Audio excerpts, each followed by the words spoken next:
Good morning student, welcome to e learning revision class.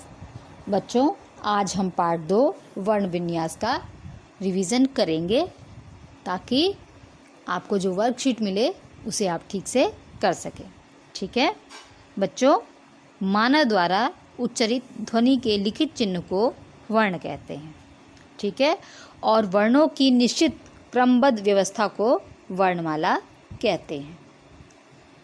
बच्चों, वर्णमाला को दो भागों में बांटा गया है, स्वर और व्यंजन।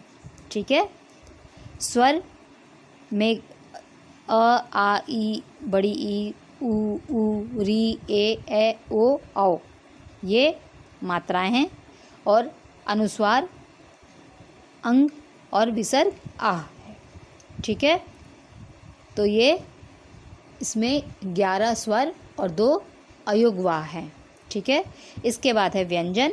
बच्चों, व्यंजन में क से लेकर म तक सारे स्पर्श व्यंजन हैं, इनकी संख्या 25 है।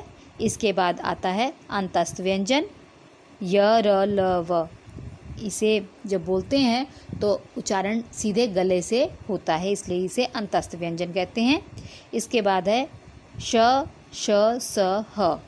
ये उष्ण व्यंजन कहलाता है बच्चों, क्योंकि जब हम इसका उच्चारण करते हैं तो आवाज़ जो है मुंह से गरम निकलती है। ठीक है, अब इसके बाद है अगला पॉइंट, स्वरों की मात्राएं।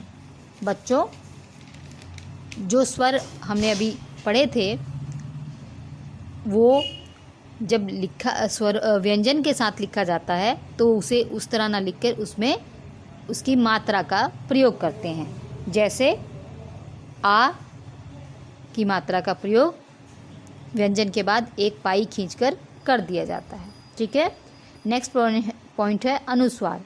बच्चों, किसी भी व्यंजन से पहले एक बिंदी जब लग जाती है तो उसे ही अनुस्वार कहते हैं। यह अंग की बिंदी होती है, जैसे संत, कंगन, इसमें जो बिंदी लगती है उसे अनुस्वार कहते हैं, और इसका उच्चारण जो है नासिक ध्वनि के द्वारा होता है। इसके बाद है अनुनासिक।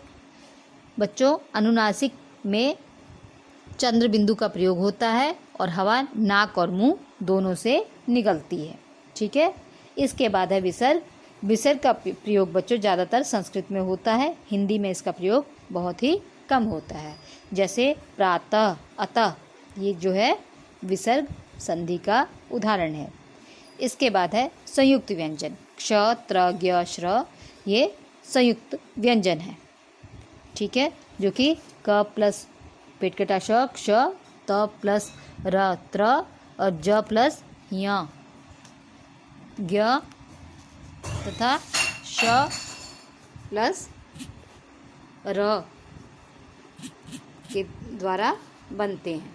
ठीक है, इसके बाद है द्वितीय व्यंजन। द्वितीय व्यंजन बच्चों, व्यंजन एक ही व्यंजन जब 2 बार आता है, पहली बार आधा आता है और दूसरी बार वही व्यंजन पूरा आता है तो उसे द्वितीय व्यंजन कहते हैं। जैसे पक्का, बच्चा, इसमें च, चा 2 बार आया है, वैसे चम्मच, म का प्रयोग 2 बार आया है, तो यह द्वितीय व्यंजन कहलाता है।